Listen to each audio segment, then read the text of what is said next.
भारताने पाकिस्तानची आधी पाणीकोंडी केली, नंतर आंतरराष्ट्रीय पातळीवर तोंडघशी पाडलं. आता थेट घरात घुसून युद्ध करायची तयारी सुरू आहे.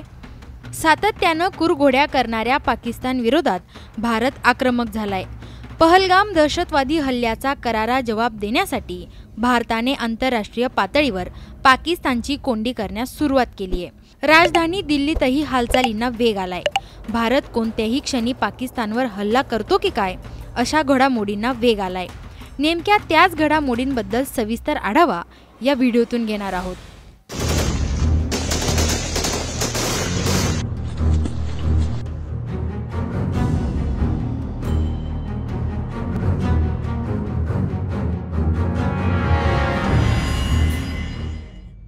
पहलगामच्या भ्याड दहशतवादी हल्ल्यानंतर भारताने पाकिस्तान विरोधात आक्रमक भूमिका स्वीकारली आहे.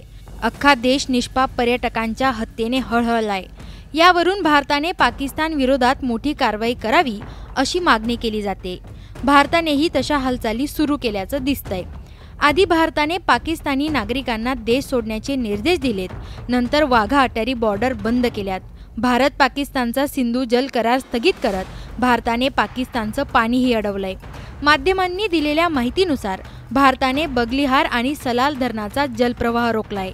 त्याचबरोबर भारताने पाकिस्तानात जाणाऱ्या चिनाब नदीचं पाणीही रोखलंय.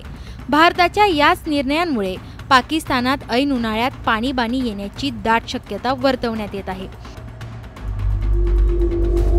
भारताने आंतरराष्ट्रीय पातळीवरही पाकिस्तानची कोंडी केल्याचं दिसतंय. संयुक्त राष्ट्र सुरक्षा परिषदेत भारताला पाठिंबा मिळाल्याचं दिसून आलं. त्याचबरोबर अमेरिका, रशिया, फ्रान्स यांसारख्या देशांनीही दहशतवादाविरोधात भारताच्या बाजूने भक्कमपणे उभं राहण्याचा इशारा दिलाय. राजधानी दिल्लीत नेमक्या काय हालचाली सुरू आहेत तेही पाहूयात. पंतप्रधान नरेंद्र मोदींनी संरक्षण सचिव राजेश कुमार सिंग यांच्याबरोबर एक गुप्त मीटिंग घेतल्याचं बोललं जातंय. मोदींनी यापूर्वीच हवाई दल आणि नौदल प्रमुखांबरोबर बैठक घेतली होती. आपल्या देशाचे संरक्षण मंत्रीही ऍक्टिव्ह मोडवर आहेत. राजनाथ सिंग यांनी जपानच्या संरक्षण मंत्र्यांशी बैठक पार पाडली. त्यात जपानने भारताला पाठिंबा दर्शवला आहे. भारत आपल्यावर कुठल्याही क्षणी हल्ला करू शकतो याची पाकिस्तानला चाहूल लागली आहे. पाकिस्तान ही स्वतःला वाचवण्यासाठी केविलवाने प्रयत्न करत असल्याचं दिसून येतंय. पाकिस्तानला OIC म्हणजे ऑर्गनायझेशन ऑफ इस्लामिक कॉर्पोरेशन याने देखील पाठिंबा दर्शवलाय.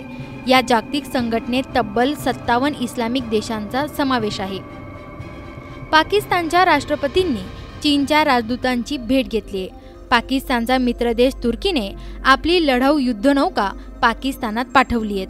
इतकंच काय तर दोन्ही देशांनी आपल्या बॉर्डर जवळील भागात धान्याचे साठे वाढवण्याचे निर्देश दिलेत. यावरून भारत कधीही आपल्यावर हल्ला करू शकतो याची चाहूल पाकिस्तानला लागलीये असं बोललं जातंय.